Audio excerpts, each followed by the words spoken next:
लोगों के बारे में सोचना ही छोड़ दो, चाहे वह अपने करीबी ही क्यों ना हो।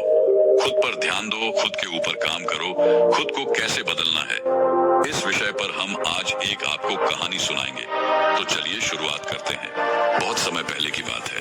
एक बहुत ही बुद्धिमान सन्यासी एक जंगल के पास अपनी कुटिया बनाकर रहा करता था। जो भी उनके पास अपनी समस्या लेकर आता, वह बहुत ही बुद्धिमानी से उसकी समस्या का समाधान निकाल देते। एक दिन वह वहीं पास के ही एक गांव में भिक्षाटन के लिए गए। जब वो भिक्षा मांगकर वापस लौट रहे थे, तो रास्ते में उन्हें एक युवा व्यक्ति ने रोक लिया और कहा, मैंने सुना है कि आप किसी भी समस्या को बड़ी बुद्धिमानी से सुलझा देते हैं।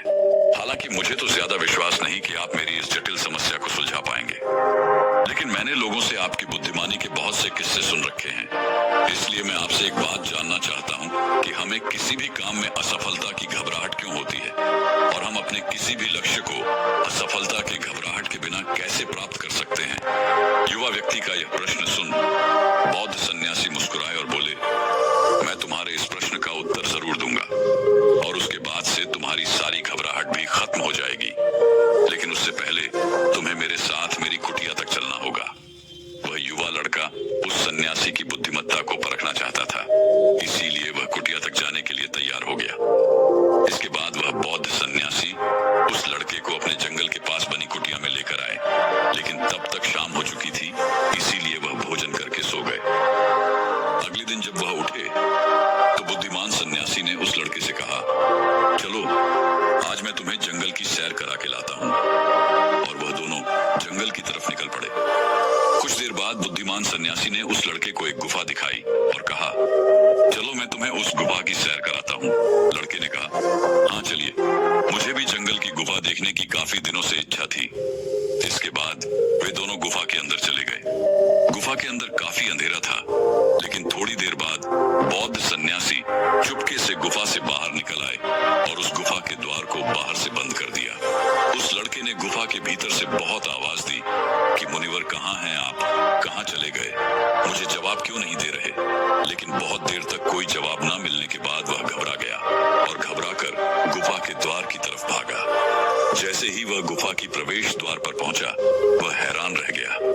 यह क्या, यहाँ तो किसी ने गुफा के द्वार को बाहर से बंद कर दिया है। अब मैं बाहर कैसे निकलूंगा। अब वह अकेले अकेले उस अंधेरी गुफा में काफी भयभीत और परेशान हो गया।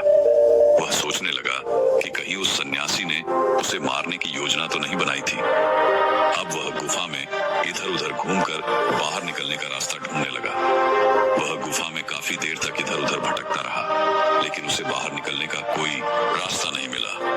अब उसे जोरों की प्यास और भूख भी लग रही थी, इसीलिए वह शांत होकर एक जगह बैठ गया। तभी उसे एक सुरंग से सूर्य की रोशनी आती हुई दिखाई दी, और उस रोशनी आने वाली सुरंग तक पहुंचना बहुत ही कठिन था, क्योंकि चारों तरफ बस अंधेरा ही अंधेरा था, और वह सुरंग भी काफी ऊंचाई पर थी।